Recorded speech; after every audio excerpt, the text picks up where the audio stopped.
Bonjour à toutes et à tous, bienvenue à cette édition matinale de 7actu, votre rendez-vous de l'information. Voici les titres. CP 2025, les élèves de CM2 face à leur tout premier examen national. Les épreuves ont débuté le lundi 19 mai. Présidentielle 2025, Tidjane Thiam à Bruxelles. Le président du PDCI RDA appelle à un scrutin transparent et inclusif. Et football, le stade d'Abidjan a remporté le championnat 2024-2025 de Ligue 1. L'AS Denguélé et l'IS de Sassandra sont relégués. Le point de l'actualité sportive ivoirienne dans ce journal. Mais d'abord, l'actualité est marquée par des violences. Hier lundi à Abidjan, une assemblée convoquée pour désigner un directeur intérimaire de la mutuelle d'assurance des taxis compteurs d'Abidjan, Matka, a viré à la violence. Des tirs à balles réelles ont éclaté peu après 9 heures, provoquant un vent de panique sur les lieux. 11 blessés sont signalés, même si aucun bilan officiel n'a encore été communiqué. Les motivations de ces tirs restent floues, mais l'ambiance tendue autour de la gouvernance de la mutuelle pourrait en être à l'origine. Les auteurs n'ont pas encore été identifiés. Une enquête a été ouverte. Ces événements dans la commune du Plateau n'ont heureusement pas affecté le déroulé des examens scolaires à grand tirage qui ont débuté ce lundi 19 mai avec les épreuves du CEP. Cette année, ce sont 588 492 candidats qui composent pour décrocher leur ticket d'entrée en classe de 6e. C'est un reportage de Pierre Thiebi et Mesmer Yao. Les épreuves du CEP ont débuté ce lundi 19 mai 2025 à travers toute la Côte d'Ivoire.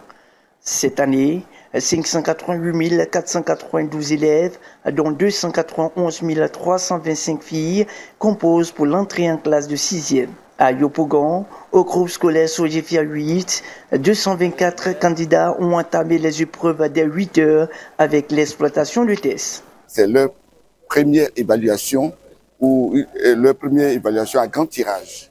Ce sont des enfants dont l'âge oscille entre 9 et 10 ans. Et donc, il fallait venir leur parler, leur souhaiter une bonne chance pour dégager un peu le stress qu'ils ont. À Abobo, 41 104 élèves prennent part à l'examen. Le lancement officiel pour Abidjan Nord a eu lieu au groupe scolaire Sadro-Pierre d'Abobo Baoulé en présence des candidats Camara, maire d'Abobo, et du directeur régional de l'éducation nationale Abidjan Nord, Prosper Eloi. Notons que les résultats seront publiés le lundi 2 juin 2025 à 14h. Parmi les parents d'élèves en lice, des travailleurs civils licenciés de l'ex-base militaire française du 43e BIMA. Ils ont récemment manifesté pour demander une revalorisation de leurs indemnités. Les autorités françaises ont réagi au micro de 7info. Le colonel Bruno Hiver détaille les mesures prises en faveur de ses employés ivoiriens. Ces propos sont recueillis par Serge Kofi et Lucien Aoussi. Nous sommes là pour évoquer la conséquence de cette transformation qui est le licenciement de 242 de nos personnels civils de recrutement local. Voilà, et d'abord pour leur marquer ma reconnaissance, parce que c'est un ensemble de personnes qui s'est toujours montré fidèle, efficace, fiable, attachante. Je crois qu'on a des relations de familiales entre nous. Et on a mis en place d'ailleurs de très bonnes conditions de travail pour eux, de façon à ce qu'on puisse traduire cette famille que nous formons. Voilà, malheureusement, il faut les licencier.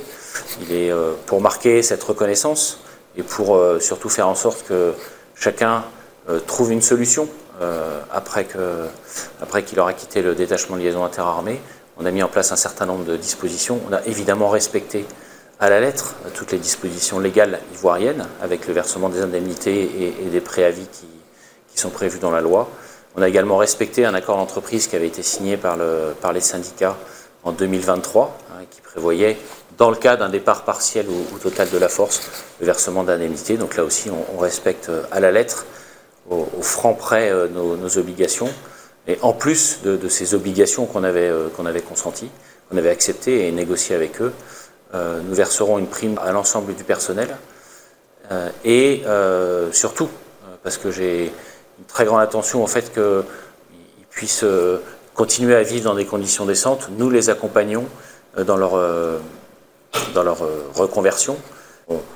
on s'assure dans la durée que chacun pourra trouver une solution pour continuer à vivre décemment. À 5 mois de l'élection présidentielle en Côte d'Ivoire, Tidjane Thiam, président du PDCI-RDA, a pris part à une réunion de l'International Democratic Union à Bruxelles, en Belgique, les 16 et 17 mai 2025. Il y a présenté la position de son parti sur la situation socio-politique en Côte d'Ivoire, marquée par les tensions liées à la présidentielle et sa radiation contestée de la liste électorale. On écoute le président du PDCI-RDA sur la position de son parti. L'essentiel, c'est que la Côte d'Ivoire ait une élection inclusive, transparente, crédible, qu'elle démontre qu'elle peut avoir une alternance politique pacifique, ce que le Sénégal a fait, ce que le Ghana a fait, et que le pays a atteint un niveau de maturité politique suffisant pour arrêter d'éliminer les candidats aux élections présidentielles. Mais on me traîne dans la boue, on me traîne devant les tribunaux, tout simplement parce que j'ai l'ambition de me présenter à l'élection présidentielle. Laissons les Ivoiriens décider, arrêtons l'instrumentalisation de la justice, où des juges aux ordres rendent des jugements sur mesure. Ça suffit. Petit-neveu d'Houphouët-Boigny, ancien ministre, ancien dirigeant de grandes structures ivoiriennes, qu'on vienne dire que je n'étais pas ivoirien pendant toute cette période-là, c'est irresponsable. Et c'est tout ce qui a conduit le pays à des catastrophes et à des milliers de morts. Donc nous, ce qu'on souhaite, c'est que les leçons soient tirées de tout ça et que la raison revienne et que certains retrouvent la raison. En marge de ce sommet, une délégation du parti a aussi rencontré un commissaire de l'Union européenne pour lui remettre un mémorandum. Et puis terminons cette édition avec une actualité sportive. Le championnat ivoirien de Ligue 1 a livré son verdict. Le Stade d'Abidjan est sacré champion 56 ans après son dernier titre. L'AS Denguélé et le Lys de Sassandra sont relégués. Le résumé complet de cette 30e journée à suivre dans ce reportage de Mesmer Yao. Ils sont nombreux à être venus soutenir leur équipe qui était à 90 minutes du sacre. Eux, ce sont les yéyés, c'est-à-dire les supporters du Stade d'Abidjan. Ils sont venus de toutes les contrées du pays. Danse et animation étaient au rendez-vous.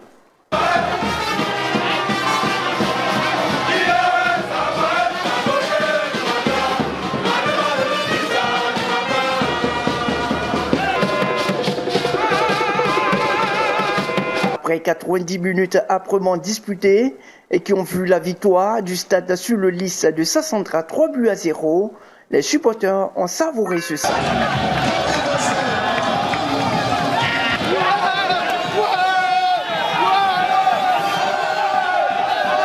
Il faut noter que ce nouveau sacre du Stade d'Abidjan intervient, c'est qu'en 6 ans après le dernier, en 1969.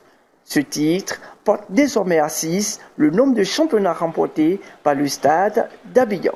Aujourd'hui, mardi 20 mai, le monde entier célèbre la journée internationale de l'abeille avec pour thème « Butinons les idées de la nature, notre mère nourricière ».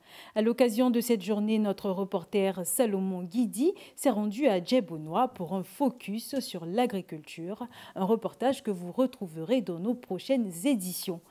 Voilà qui conclut cette édition. Bonne suite de programme sur cette info.